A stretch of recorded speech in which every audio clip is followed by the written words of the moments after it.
Baby নিয়ে কিভাবে 5 মিনিটের মধ্যে মেকআপ করা যায় সেটাই আজকে টিউটোরিয়ালটা শেয়ার করব। চলো তাহলে ভিডিওটা দেখতে থাকো। চলো তোমাদের সাথে আজকে আবার একটা গেট রেডি উইথ মি নিয়ে শেয়ার করার জন্য চলে এসেছি। আজকে আমি যে কুর্তিটা পরেছি সেটা পুরী থেকে কিনে নিয়ে আসা। আর যেহেতু আজকে রথযাত্রা তার জন্য আমি কুর্তিটাকে পরে নিয়েছি।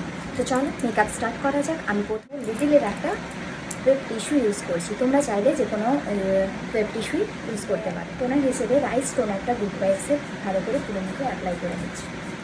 অ্যাপ্লাই করার পর আমি এই যে ময়শ্চারাইজারটা আছে জয়ের জেল ময়শ্চারাইজার সেটাকে অ্যাপ্লাই করে নিচ্ছি।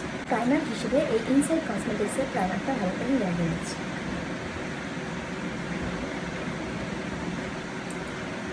এবার আমি কনসিলারটা পুরো মুখে অ্যাজ এ ফাউন্ডেশন হিসেবে ব্যবহার করে নিচ্ছি। যেহেতু ডে মেকআপ আমি ফাউন্ডেশন খুব একটা লাগাবো না, তার জন্য কনসিলার দিয়ে ফাউন্ডেশনের কাজটা চালিয়ে নিচ্ছি। যারা একটু লাইট মেকআপ পছন্দ করো তারা অবশ্যই এরকম কনসিলার দিয়ে ইউজ করতে পারে। আর হেভি মেকআপ যারা পছন্দ করো তারা ফাউন্ডেশন অ্যাপ্লাই করতেই পারে। ব্রাশ নিয়ে নিয়েছি যেটা দিয়ে ভালো করে অ্যাপ্লাই করে নেব কনসিলারটা। তোমরা চাইলে ব্লেন্ডার দিয়েও অ্যাপ্লাই করতে পারো। দেখতেই পাচ্ছ আমার ফাউন্ডেশনটা কনসিলারটা ভালোভাবে ব্লেন্ড হয়ে গেছে। আমি ব্লাশের হিসেবে এই লিপস্টিকটাকে ইউজ করবো, দিয়ে আমি ভালো করে ব্লেন্ড করে নেব। এই ব্লাশারটা ব্লেন্ড হওয়ার পর এইরকম একটা কম্প্যাক্ট দিয়ে ভালো করে মেকআপটাকে সেট করে নিচ্ছি। পুরো মেকআপটা সেট হওয়ার পর আমি এইরকম সুইচ বিউটির একটা প্যালেট থেকে হাইলাইটার ব্রাশার দিয়ে নিচ্ছি।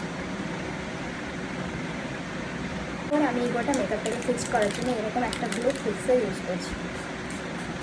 আইব্রোটা সেট করার জন্য মার্স কসমেটিক্সের একটা আইব্রো পেন্সিল ইউজ করছি।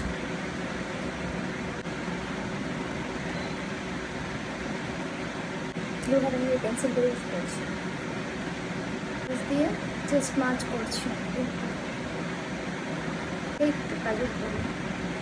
মাস্কারা ইউজ করবো, সেটা হচ্ছে মার্স কসমেটিক্সের। লাগাবো এই লিপস্টিকটা, এটা আমার ফাইনাল লুক।